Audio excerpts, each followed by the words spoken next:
அதனால தான் சொல்லுவோம் லெஸ் லக்கேஜ் மோர் கம்ஃபர்ட். சுமையை குறைத்துக்கொள் சுகம் பெருகும். அந்த அரசனுக்கு கோடிக்கணக்கான சொத்து, சந்தோஷம் இல்லை. அவன் இறைவன் கிட்ட கேட்டான், சந்தோஷம் எங்க இருக்கு? இறைவன் சொன்னார், இங்கிருந்து கிளம்பி போ திருப்பூருக்கு. திருப்பூருக்கு பக்கத்தில் ஒரு 10 மைலுக்கு அந்த பக்கம் உள்ள ஒரு ஊர் இருக்கு. அந்த ஊருக்குள்ள போ, ஒத்தையடி பாதையில். அங்க ஒரு கிழிஞ்ச கோவணத்தை கட்டிக்கிட்டு ஏத்த அரைச்சிக்கிட்டு இருப்பான், பாட்டு பாடிக்கிட்டு.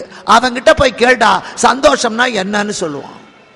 ராஜா போனா ஒத்தையடி பாதை, அங்க போனா ஒருத்தன் ஏத்தம் இறைக்கிறான். ஏற்றம் இறைக்கிற போது அவன் கட்டி இருக்கிறது கோவணம். அந்த கோவணமும் பின்பக்கம் கிழிஞ்சு கிடக்கு.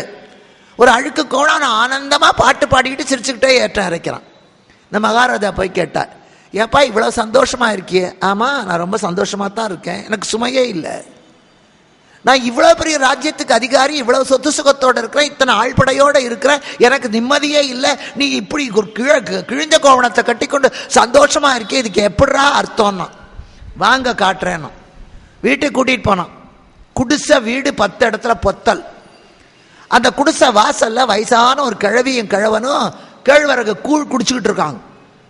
இவன் சொன்னான், இதான் எங்க அப்பா அம்மா, அவங்க சாப்பிட்றாங்க பாருங்க, அது நான் வாங்கின கடனுக்கு 1 ரூபாய். எனக்கு 4 ரூபாய் தான் சம்பளம்.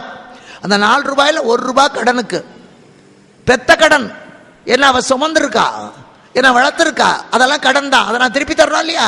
அந்த பெத்த கடனுக்காக நான் என் சம்பளத்தில் 1 ரூபாய் கொடுத்துட்டேன், அதுதான் அவங்க சாப்பிட்றாங்க. உள்ள போனான்.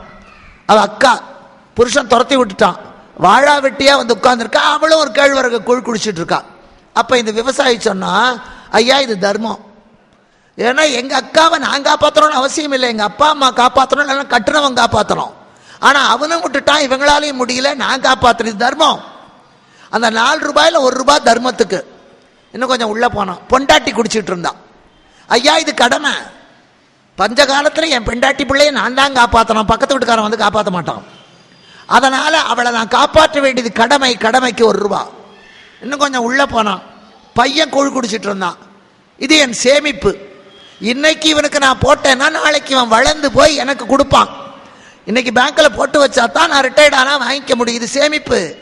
நான் சம்பாதிக்கிற 4 ரூபாயில 1 ரூபாய் கடனுக்கு, 1 ரூபாய் தர்மத்துக்கு, 1 ரூபாய் கடமைக்கு, 1 ரூபாயை சேமிச்சு வைக்கிறேன். எனக்கு என்னையா கவலை?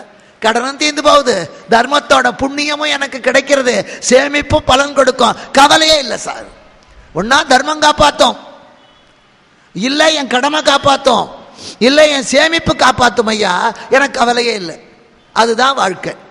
எவ்வளவு சம்பாதிக்கிறோம் என்பது முக்கியம் அல்ல ஐயா, எப்படி வாழுகிறோம் என்பதுதான் முக்கியம்.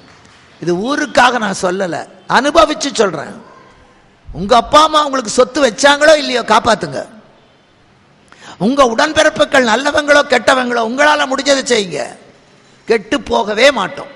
அது மாதிரி பிள்ளைகளை வளர்ப்பதும் கடன் தான். வாங்கின கடனை நம்ம திருப்பி கொடுக்கிறோம்.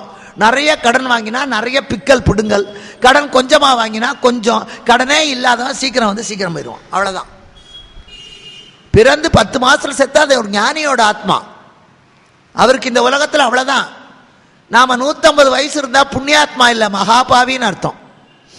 நம்ம சேர்ந்தவனெல்லாம் செத்து போய் பார்க்கிறவனெல்லாம் இது உட்கார்ந்துருக்கு பாரு கிழக்கோட்டம், எல்லாரையும் முழுங்கிவிட்டு இத்தனையும் வாங்கிக்கிட்டு நம்ம வாழறோம்னா அவ்வளவு பாவம் பண்ணிருக்கோம்னு அர்த்தம். அதனால ஆயுசு நிறைய இருக்கிறவன் புண்ணியவானும் அல்ல, அல்பாயுசுல போறவன் பாவியும் இல்லை.